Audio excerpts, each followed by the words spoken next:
ഉപരാഷ്ട്രപതി ജഗ്ദീപ് ധൻഖർ രാജിവെക്കുകയുണ്ടായി ഇന്നലെ അപ്രതീക്ഷിതമായിട്ടായിരുന്നു. ഇപ്പോൾ അതും പുതിയ ഉപരാഷ്ട്രപതിയുമായി ബന്ധപ്പെട്ട് വലിയ ചർച്ചകളാണ് നടക്കുന്നത്. പല പേരുകളും പറയുന്നുണ്ട്. മുൻ ഗവർണർ ആരിഫ് ഖാൻ മുഹമ്മദ് ഖാൻ, അതുപോലെ തന്നെ കോൺഗ്രസിൻ്റെ എം പി ആയ ശശി തരൂരിനെയും. ഇതാണ് ഏറ്റവും വലിയ വിവാദത്തിലേക്ക് നയിക്കുന്നത്. ശശി തരൂർ ഒരു ഇന്ത്യൻ വൈസ് പ്രസിഡൻ്റായി കാണാനുള്ള സാധ്യത കാണുന്നുണ്ട് സാർ? തീർച്ചയായിട്ടും സാധ്യതയുണ്ട്. അത് പറയുന്നതിന് മുമ്പ് നമുക്ക് ഈ ജഗദീപ് ധൻഖറിൻ്റെ രാജിയിലേക്ക് വരാം. യഥാർത്ഥത്തിൽ ജഗദീപ് ധൻഖർ രാജിവെക്കാൻ ഉദ്ദേശിച്ചിരുന്നോ എന്നുള്ള കാര്യത്തിൽ എനിക്ക് സംശയമുണ്ട്. കാരണം അദ്ദേഹം ഇന്നലെ രാജ്യസഭയിൽ വളരെ ആക്റ്റീവായി പങ്കെടുത്തിരുന്നു. അതിനുശേഷം അദ്ദേഹം വൈകുന്നേരങ്ങളിൽ ഒരു പാർലമെൻ്ററി കാര്യ സമിതിയുടെ മീറ്റിംഗ് വിളിച്ചിരുന്നു. അതിന് കൂടാതെ അദ്ദേഹം ഇന്ന് പങ്കെടുക്കേണ്ട ചില പരിപാടികൾ രാജസ്ഥാനിലൊക്കെ അടക്കം പ്ലാൻ ചെയ്തിരുന്നു, ഉപരാഷ്ട്രപതി എന്നുള്ള നിലക്കൊക്കെ തന്നെ. അപ്പോൾ അതിൽ നിന്നൊക്കെ നമുക്ക് മനസ്സിലാകുന്ന ഒരു കാര്യം, ഈ രാജി വളരെ അപ്രതീക്ഷിതമായിരുന്നു എന്നുള്ളതാണ്. അതിൻ്റെ പ്രധാനപ്പെട്ട കാര്യം, കേന്ദ്ര ഗവൺമെൻറ്റുമായി ബന്ധപ്പെട്ട് യശ്വന്ത് വർമ്മയ്ക്കെതിരെയുള്ള ഒരു പ്രമേയം, നമുക്കറിയാമല്ലോ, ജസ്റ്റിസ് ആയിട്ടുള്ള യശ്വന്ത് വർമ്മയ്ക്കെതിരെയുള്ള ഒരു പ്രമേയം, അദ്ദേഹത്തിൻ്റെ വീട്ടിൽ നിന്ന് പണം കണ്ടെത്തിയതുമൊക്കെ ആയിട്ട് ബന്ധപ്പെട്ട് രണ്ട് സഭകളിലും, രാജ്യസഭയിലും ലോക്സഭയിലും ഒക്കെ വന്നിരുന്നു. അപ്പോൾ അതുമായി ബന്ധപ്പെട്ടിട്ടുള്ള ചില ഒരു തർക്കങ്ങൾ ഗവൺമെൻറ്റിനും ഇദ്ദേഹത്തിനും ഇടയിൽ, പ്രത്യേകിച്ച് BJPക്കും ഇദ്ദേഹത്തിനും ഇടയിൽ നിലനിന്നിരുന്നു എന്നുള്ളതാണ് നമ്മൾ മനസ്സിലാക്കുന്നത്. അതിൻ്റെ പ്രധാനപ്പെട്ട കാരണം, ഇദ്ദേഹം വെസ്റ്റ് ബംഗാളിൽ ഏറ്റവും ലാസ്റ്റ് ഗവർണറായിരുന്നപ്പോൾ മമതാ ബാനർജിക്കെതിരെ ആഞ്ഞടിക്കുകയും RSSൻ്റെയും BJPയുടെ ഒക്കെ നിലപാടുകളൊക്കെ ഉയർത്തിപ്പിടിക്കുകയും ചെയ്ത ഒരാളാണ്. പക്ഷേ എങ്കിൽ പോലും അദ്ദേഹം കുറച്ചുകൂടി കടത്തി സുപ്രീം കോടതിയെ വിമർശിക്കുകയും മറ്റു പല കാര്യങ്ങളിൽ ഗവൺമെൻറ്റിനെ വിമർശിക്കുകയൊക്കെ ചെയ്തിട്ടുള്ള കാര്യങ്ങളൊക്കെ ഉണ്ടായി. അപ്പോൾ അതിൻ്റെ ഡീറ്റെയിൽസിലേക്ക് ഞാൻ പോകുന്നില്ല. അപ്പോൾ അത്തരത്തിലുള്ള ഒരു ഗ്യാപ്പ് കൂടിയിരുന്നു. ആ ഗ്യാപ്പ് ഇപ്പോൾ യശ്വന്ത് വർമ്മയുടെ കേസുമായി ബന്ധപ്പെട്ട് വലിയ പ്രകോപനം അതുമായി ബന്ധപ്പെട്ട് ഗവൺമെൻറ്റിൻ്റെ കയ്യിൽ നിന്നുണ്ടായതുകൊണ്ടാണ് ഇദ്ദേഹം രാജിവെക്കുന്നത്. അപ്പോൾ ഇദ്ദേഹം യഥാർത്ഥത്തിൽ രാജിവെച്ചെങ്കിലും ഇതിന് അസുഖമാണെന്നുള്ളത് യാഥാർത്ഥ്യമാണ്. കാരണം കൊച്ചിയിൽ ഇദ്ദേഹം വന്നപ്പോൾ പോലും നമുക്ക് ഓർമ്മയുണ്ട്, എയർപോർട്ടിൽ വെച്ച് ഇദ്ദേഹത്തിന് ദേഹാസ്വാസ്ഥ്യമൊക്കെ ഉണ്ടായി. അപ്പോൾ അതുകൊണ്ട് ഇദ്ദേഹത്തിന് വയ്യാതിരിക്കുകയായിരുന്നു. ഇദ്ദേഹം ചില ഹോസ്പിറ്റലിൽ അഡ്മിറ്റഡ് ആയിരുന്നു കുറച്ച് ആൾ. അപ്പോൾ അതിനൊക്കെ ശേഷമാണ് അദ്ദേഹം തിരിച്ചു വന്നത് എന്നുള്ള കാര്യത്തിലൊന്നും ഒരു സംശയമില്ല. അപ്പോൾ ഈ കോൺഗ്രസിൻ്റെ ചില നേതാക്കൾ, അപ്പോൾ അത്തരത്തിലുള്ള നേതാക്കൾ തന്നെ പറഞ്ഞേക്കുന്നത് ഇദ്ദേഹവുമായിട്ട് ഇന്നലെ വൈകുന്നേരം വരെ അവരുണ്ടായിരുന്നു. ഈ രാജി തീർത്തും അപ്രതീക്ഷിതമാണ് എന്നാണ് പറഞ്ഞേക്കുന്നത്. രാജി പിൻവലിക്കാൻ പ്രധാനമന്ത്രി സമ്മർദ്ദം ചെലുത്തണം ഇദ്ദേഹത്തിൻ്റെ ഭാഗത്ത് എന്നൊക്കെ പോലും കോൺഗ്രസിൻ്റെ ചില നേതാക്കൾ അഭിപ്രായപ്പെട്ടിട്ടുണ്ട്. അപ്പോൾ അതവിടെ നിൽക്കട്ടെ. അത് നമുക്ക് ഇനി അടുത്തത് അറിയാനുള്ളത് ആര് അടുത്ത ഉപപ്രധാനമന്ത്രിയാകും എന്നുള്ളതാണ്. തീർച്ചയായിട്ടും ഷിബിലി പറഞ്ഞതുപോലെ അതിൽ ശശി തരൂരിന് വലിയ സാധ്യതയുണ്ട്. ശശി തരൂർ അല്ലാതെ ചില പേരുകളൊക്കെ ഡൽഹിയിൽ നിന്ന് പറഞ്ഞു കേൾക്കുന്നുണ്ട്. അത് PS ശ്രീധരൻപിള്ളയുടെയൊക്കെയാണ്. PS ശ്രീധരൻപിള്ളയൊക്കെ ആക്കിയാൽ അത് വലിയ പ്രശ്നമായിരിക്കും എന്നാണ് ഞാൻ വിചാരിക്കുന്നത്. പ്രശ്നം വേറൊന്നുമുള്ള അർത്ഥത്തിലല്ല. അദ്ദേഹം ഗോവ ഗവർണറായപ്പോൾ തന്നെ ഏതാണ്ട് 100-200 ബുക്ക് എഴുതി കഴിയും. നമുക്കറിയാലോ, മറ്റേ സലീം കുമാർ കഥ എഴുതുമ്പോൾ എന്ന് പറയുന്ന സിനിമയിൽ പോലെ ഞാനിനി 400ഓളം കവിതകൾ എഴുതുമെന്ന് പറഞ്ഞ പോലെ പുള്ളി കവിതകൾ എഴുതുമെന്ന് പറഞ്ഞതുപോലെ പുള്ളി ഏതാണ്ട് 100-200ഓളം ബുക്കുകളൊക്കെ എഴുതി. അപ്പോൾ അതൊക്കെ തന്നെ വലിയ കേരള മലയാള സാഹിത്യത്തിനും ഇന്ത്യൻ സാഹിത്യത്തിനും ഒക്കെ വലിയ ദോഷം ഉണ്ടാക്കും. അപ്പോൾ അദ്ദേഹത്തെ രാഷ്ട്രപതിയാക്കിയാൽ തീർച്ചയായിട്ടും ഇനിയും അദ്ദേഹം ചിലപ്പോൾ ഒരു 500 ബുക്കെങ്കിലും എഴുതി കൂട്ടും. അതുകൊണ്ട് അദ്ദേഹത്തെ ആക്കാതിരിക്കുന്നതാണ് നല്ലത് എന്നാണ് എൻ്റെ അഭിപ്രായം. പിന്നെ രണ്ടാമത് പരിഗണിക്കുന്നത് ആരിഫ് മുഹമ്മദ് ഖാനെയാണ്. ആരിഫ് മുഹമ്മദ് ഖാൻ കുറച്ചുകൂടി കുഴപ്പമില്ലാത്തൊരു ചോയ്സാണെന്ന് പറഞ്ഞിട്ടുണ്ടെങ്കിൽ, ആരിഫ് മുഹമ്മദ് ഖാൻ മഹാനായതുകൊണ്ടല്ല, അദ്ദേഹം നിലപാടുകളുള്ള ഒരാളാണ്. അദ്ദേഹം ഷാബാനു ബീഗം കേസുമായി ബന്ധപ്പെട്ടൊക്കെ മന്ത്രിസഭയിൽ നിന്ന് കോൺഗ്രസിനോടൊക്കെ ഉടക്കി പോന്നിട്ടുള്ള ഒരാളുകളാണ്. അപ്പോൾ അത്തരത്തിൽ നിരവധി കാര്യങ്ങളുണ്ട്. അപ്പോൾ അത് ഞാൻ പറയുന്നത് ഒരു മുസ്ലിം റെപ്രസെൻറ്റേഷൻ കൊടുത്തു എന്ന് വേണമെങ്കിൽ BJPക്ക് പറയാവുന്ന ഒരു കാര്യം കൂടിയാണ് ആരിഫ് മുഹമ്മദ് ഖാനെ പരിഗണിച്ചാൽ. പക്ഷേ ഈ രണ്ടുപേരെക്കാൾ ഏറ്റവും കൂടുതൽ സാധ്യത ഇപ്പോൾ കൽപ്പിക്കുന്നത് ഒരു സംശയവുമില്ല ശശി തരൂരിന് തന്നെ ആയിരിക്കും. അങ്ങനെ ശശി തരൂർ ആയാലുള്ള ഗുണം, തരൂരിന് MP സ്ഥാനമൊന്നും രാജിവെക്കേണ്ട ഒരു ആവശ്യം വരില്ല ഉപരാഷ്ട്രപതിയായാൽ.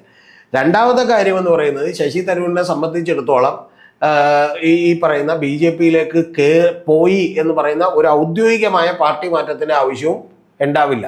മൂന്നാമത്തെ ഒരു കാര്യം എന്ന് പറയുന്നത്, അദ്ദേഹത്തിന് ഇത് ഡിഫെൻഡ് ചെയ്യാൻ കഴിയും എന്നുള്ളതാണ്. ഡിഫെൻഡ് ചെയ്യാൻ കഴിയുമെന്ന് പറഞ്ഞിട്ടുണ്ടെങ്കിൽ, രാജ്യത്തിന് വേണ്ടി, രാജ്യത്തിൻ്റെ ഗുണപരമായ മാറ്റങ്ങൾക്ക് വേണ്ടി ഞാൻ നിൽക്കുന്നു, അല്ലാതെ ഞാനൊരു റൈറ്റ് വിങ് ഹിന്ദുത്വ പൊളിറ്റിക്സിൻ്റെ ആളായിട്ടല്ല, പകരം അവരോട് ഒരു സഹയാത്രികൻ എന്നുള്ള നിലക്ക് ഇദ്ദേഹത്തിന് അയാളോടൊപ്പം കൂടിച്ചേരാൻ, അല്ലെങ്കിൽ BJPയോടൊപ്പം നിൽക്കാനും എന്നാൽ ഉപരാഷ്ട്രപതി പദം മുന്നോട്ട് കൊണ്ടുപോകാനും ഒക്കെ കഴിയുന്ന ഒരു കാര്യമായിരിക്കും.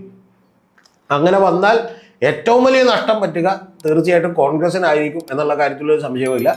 ഇതെല്ലാം മുന്നിൽ കണ്ടുകൊണ്ടാണ് തരൂർ ഇത്രയും കാലം കോൺഗ്രസ് ഉയർത്തിക്കൊണ്ടുവന്ന പല ആരോപണങ്ങളെയും നമ്മൾ ബലൂണിനകത്തേക്കുള്ള സൂചി കൊണ്ട് കുത്തിവിടുന്നത് പോലെ എല്ലാ ആരോപണങ്ങളെയും കൃത്യമായിട്ട് കുത്തി അത് ഡിഫ്യൂസ് ചെയ്യാനായിട്ട് തരൂർ സഹായിച്ചിട്ടുണ്ട്. അപ്പം തരൂരിനെ അത്തരത്തിലുള്ള ഒരു പദവിയിലേക്ക് പരിഗണിച്ചാലും ഒരു വലിയ കുഴപ്പമൊന്നും സംഭവിക്കാനില്ല. BJP-യുടെ വലിയ സ്ട്രാറ്റജിക് ആയിട്ടുള്ള ഒരു വിജയവും കോൺഗ്രസിൻ്റെ നഷ്ടവുമായിരിക്കും.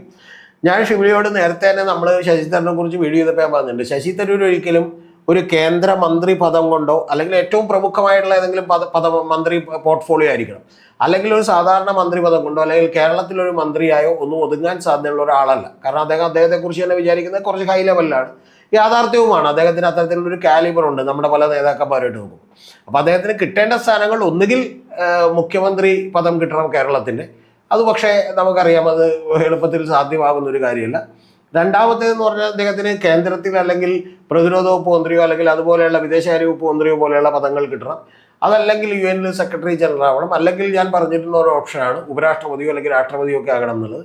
ഏതാണ്ട് അതിലേക്കാണ് കാര്യങ്ങൾ എത്തി നിൽക്കുന്നത് എന്നുള്ളതാണ് നമ്മൾ മനസ്സിലാക്കുന്നത്.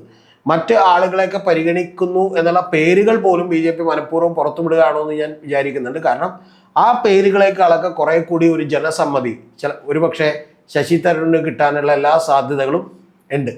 ഇനി അതിൻ്റെ മറ്റൊരു മറുവശം കൂടിയുണ്ട് ഷിബിലി. അതെന്താണെന്ന് വെച്ചാൽ അങ്ങനെ ശശി തരൂരിനെ BJP-യോട് അടുപ്പിച്ച് നിൽക്കുകയും ഉപരാഷ്ട്രപതി ആവുകയും ചെയ്താൽ കേരളത്തിലുള്ള ഒരു അപ്പർ മിഡിൽ ക്ലാസ് എഡ്യൂക്കേറ്റഡ് ആയിട്ടുള്ള ക്രൗഡിനെയും യൂത്തിനെയും ഒക്കെ തന്നെ കുറച്ചുകൂടി BJP-യിലേക്ക് ആകർഷിക്കാൻ കഴിയുമെന്നും അങ്ങനെ BJP-യിലേക്ക് ആകർഷിക്കുമ്പോൾ ഈ 19% എന്നുള്ളത് ഒരു 2-3% അല്ലെങ്കിൽ തന്നെ വർദ്ധിക്കുമെന്നാണ് അവർ കണക്കൂട്ടുന്നത് അവരുടെ പ്രവർത്തനങ്ങൾ കൊണ്ട്. അപ്പോൾ അതിലൊരു 4-5% കൂടി വർദ്ധിപ്പിക്കാൻ കഴിഞ്ഞാൽ വേണമെങ്കിൽ ഒരു 28-30% വോട്ടിലേക്ക് കൂടി എത്താൻ കഴിയുമോ എന്നുള്ളൊരു പരീക്ഷണവും കൂടി ഈ പറയുന്ന ഒരു സ്ട്രാറ്റജിയുടെ പുറത്തുണ്ട്. അപ്പോൾ അതെല്ലാം കൂടി കൊണ്ടാണ് ഇപ്പോൾ ഒരു ഇമ്മീഡിയറ്റ് എഫക്റ്റ്, അതായത് വളരെ ഇമ്മീഡിയറ്റ് എഫക്റ്റിൽ ജഗദീപ് ധൻഖർ രാജിവെച്ചിരിക്കുന്നത്. ഉപരാഷ്ട്രപതി ശശി തരൂരായാൽ സ്ഥാനാർത്ഥിയായാൽ നമ്മൾ ഒട്ടും അത്ഭുതപ്പെടേണ്ടി വരില്ല. സാർ പറഞ്ഞു ഏറ്റവും കൂടുതൽ സാധ്യത ശശി തരൂരിനാണെന്നുള്ളത്. ശശി തരൂർ ഉപരാഷ്ട്രപതിയായാൽ കോൺഗ്രസിനെ ഇതെങ്ങനെ ബാധിക്കും? കോൺഗ്രസിന് അത് വലിയ തോതിൽ ബാധിക്കും. കാരണം എന്താ വെച്ചാൽ ഷിബിലി അറിയേണ്ടത്, ഒന്ന് ഞാൻ നേരത്തെ പറഞ്ഞ MP സ്ഥാനം അദ്ദേഹത്തിന് രാജിവെക്കേണ്ടതില്ല. അപ്പോൾ കോൺഗ്രസിൻ്റെ MP ആവുകയും ഒരേ സമയം BJP സപ്പോർട്ട് ചെയ്യുന്ന ഒരു ഉപരാഷ്ട്രപതിയാവുകയും ചെയ്യുക എന്ന് പറയുന്നത് വലിയ വൈരുദ്ധ്യമായിരിക്കും.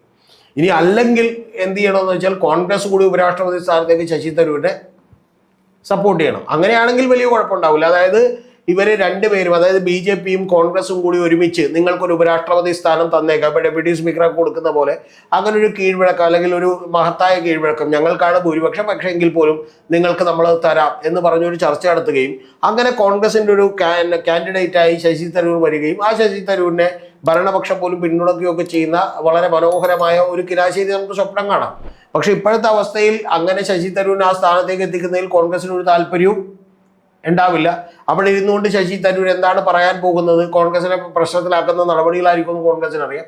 അപ്പോൾ അതുകൊണ്ട് സ്വാഭാവികമായിട്ട് അത്തരം ഒരു കാര്യം സംഭവിക്കില്ല. അങ്ങനെ സംഭവിക്കാതിരുന്നാൽ എന്താ പറ്റുന്നത്? ഒന്നുകിൽ ശശി തരൂർ ഇത് രാജിവെക്കണം, രാജിവെച്ചാലും കോൺഗ്രസ് വലിയ പ്രശ്നത്തിലാവും. കാരണം അവിടെ നിന്ന് ഇനി ഒരാൾ ജയിക്കുക എന്ന് പറയുന്നത് അത്ര എളുപ്പമുള്ള കാര്യമല്ല. അപ്പോൾ അതൊക്കെ കൊണ്ട് തന്നെ വലിയ പ്രശ്നത്തിലാവും. ഇനി രാജിവെച്ചില്ലെങ്കിൽ ഒന്ന് ആലോചിച്ച് നോക്കുക, MP സ്ഥാനവും ഉപരാഷ്ട്രപതി സ്ഥാനവും ഒരുമിച്ച് കൊണ്ടുപോവുക എന്ന് പറഞ്ഞാൽ അതും BJP-യുടെ സഹയാത്രികനായി കൊണ്ടുപോവുക, പ്ലസ് കോൺഗ്രസിന് അദ്ദേഹത്തെ പുറത്താക്കേണ്ടി വരും. പുറത്താക്കാതെ വേറെ വഴിയില്ല. പുറത്താക്കിയില്ലെങ്കിൽ, കാരണം കോൺഗ്രസ് ഇതിന് ഉപരാഷ്ട്രപതി സ്ഥാനാർത്ഥി ആകാൻ പറ്റില്ല എന്ന് പറയും, കോൺഗ്രസ് വേറെ ഏതെങ്കിലും സ്ഥാനാർത്ഥിയെ തീരുമാനിക്കും. അങ്ങനെ തീരുമാനിക്കുമ്പോൾ അദ്ദേഹത്തെ വീണ്ടും സ്ഥാനാർത്ഥിയാൽ BJP പിന്തുണയോടുകൂടി സ്ഥാനാർത്ഥിയാൽ അദ്ദേഹത്തെ പുറത്താക്കേണ്ടി വരും. അപ്പോൾ അത്തരത്തിൽ വലിയ തോതിലുള്ള ഒരു കേരളത്തിലൊരു കോളിളക്കം ഉണ്ടാക്കാവുന്ന ഒരു കാര്യമായിരിക്കും സംഭവിക്കുക. അപ്പോൾ അതിൻ്റെയൊക്കെ ആകത്തുകയായിട്ട് ശശി തരൂരിനെ ഇഷ്ടപ്പെടുന്ന കുറേ ആളുകളെങ്കിലും ഇവിടെ കോൺഗ്രസിൽ നിന്ന് ഒരുപക്ഷെ കുറച്ച് ഒരു ജൂനിയർ ലെവൽ നേതാക്കളെങ്കിലും BJP-യിലേക്ക് കൊണ്ടുവരാൻ പറ്റുമോ? മൊത്തത്തിൽ ശശി തരൂരിനുള്ള ഒരു അംഗീകാരത്തിൻ്റെ പുറത്ത് യഥാർത്ഥത്തിൽ കേരളത്തിൽ ഒരു 2-3% വോട്ട് ബേസ് കൂടി കൂടാൻ പറ്റുമോ എന്നുള്ളതാണ് BJP നോക്കുന്നത്. BJP-യുടെ തന്ത്രങ്ങൾ കറക്റ്റാണ്, എന്ത് സംഭവിച്ചാലും അവർക്ക് കുഴപ്പമൊന്നുമില്ല. പക്ഷേ ഇത് വലിയ തോതിൽ നഷ്ടമുണ്ടാക്കാൻ പോകുന്നത് കോൺഗ്രസിനായിരിക്കും.